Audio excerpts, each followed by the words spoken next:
The first book of Adam and Eve, part 1, chapter 1. The crystal sea, Yahuwah commands Adam, expelled from Eden, to live in the cave of treasures.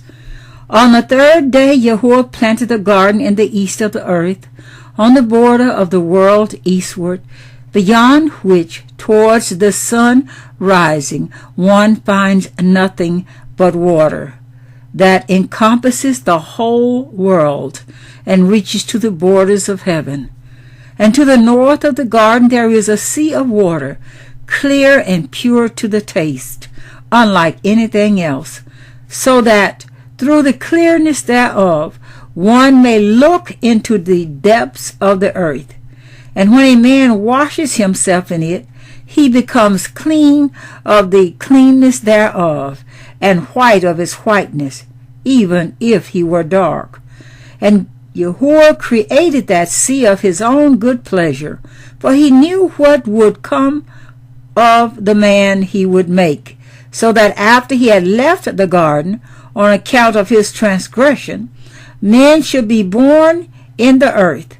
Among them are righteous ones who will die, whose souls Yahuwah will raise at the last day, when all of them will return to their flesh, bathe in the water of that sea, and repent of their sins.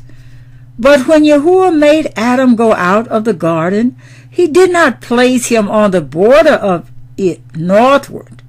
This was so that he and Eve would not be able to go near to the sea of water, where they could wash themselves in it, be cleansed from their sins, erase the transgression they had committed, and be no longer reminded of it in the thought of their punishment.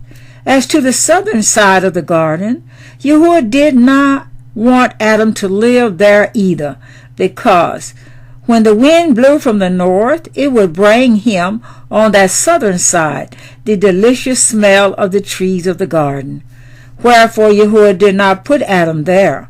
This was so that he would not be able to smell the sweet smell of those trees, forget his transgression, and find consolation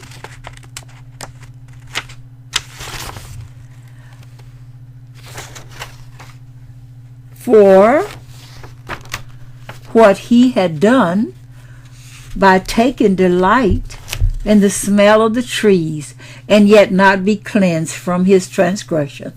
Again also, because Yahuwah is merciful and of great pity, and governs all things in a way that he alone knows, he made our father Adam live in the western border of the garden, because on that side the earth is very broad. And Yahuwah commanded him to live there in a cave in a rock, the cave of treasures below the garden.